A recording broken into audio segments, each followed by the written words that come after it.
Halo semuanya, berjumpa lagi dengan saya di sini. Di malam ini saya akan menemani kalian menceritakan sebuah kisah-kisah seram. Seperti apa kisah seram malam ini yang akan saya sampaikan? Silahkan tonton video ini sampai habis. Bagi kalian yang belum subscribe channel ini, silahkan di subscribe dulu biar kalian tidak ketinggalan dengan cerita-cerita seram lainnya. Selamat mendengarkan.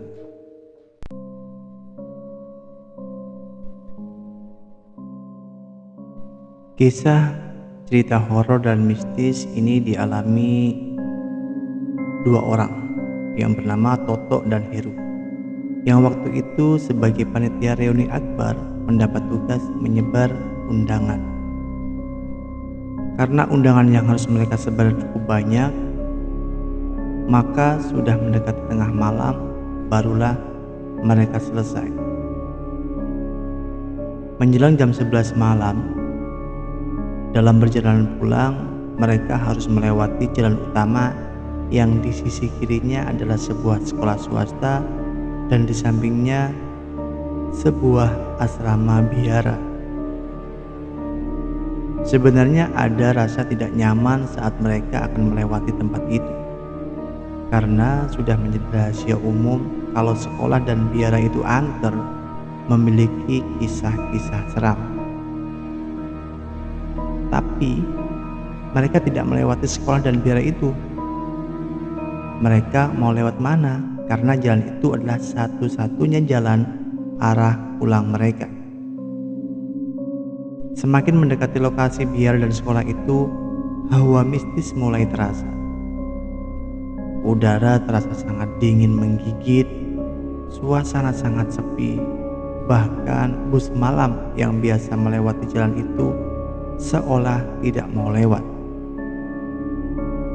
Semakin mendekat, Heru yang memegang stang motor merasa gasnya semakin berat. Dia sudah berusaha memutar gas sekuat tenaga, namun motornya serasa enggan berjalan dan mogok. Toto yang membonceng tiba-tiba merasa aneh. Dia seakan didorong oleh keinginan untuk menoleh ke belakang, dan serak-serak, buah, sosok wanita dengan rambut putih menjuntai dengan pakaian ala perawat menarik motornya dari belakang dengan cara mengesot. Siapa lagi kalau bukan suster ngesot? Ru, cepat tancap gas. Toto gugup. Kepalanya seolah tidak mau bergerak, terus memandangi suster ngesot itu. Tangannya beberapa kali memukul helm Heru supaya mau mempercepat laju motor yang seolah tidak bergerak. Tidak bisa, Heru pun tak kalah. Dia sungguh memutar gas itu sekuat tenaga, tapi seakan tak mau bergerak, sedangkan kepalanya terus menatap ke depan, tak bisa untuk menoleh. Setelah perjuangan yang cukup lama, motor yang sangat pelan itu akhirnya sampai ke ujung batas lokasi sekolah itu. Dan reng-reng-reng, motor pun kembali melaju dengan normal. Heru bisa menoleh ke belakang, Toto pun juga bisa melihat ke depan lagi.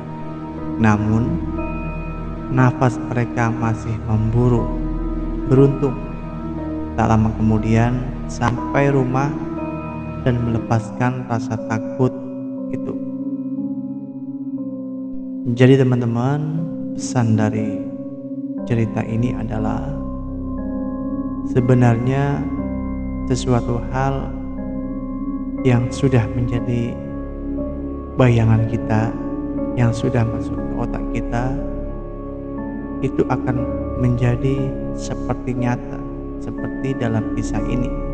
Mereka hanya mendengar bahwasanya tempat itu angker. Karena sudah ada gambaran di dalam otak kita, maka ketika kita melewati itu, maka imajinasi itu, gambaran itu akan muncul dan menjadi sebuah realitas.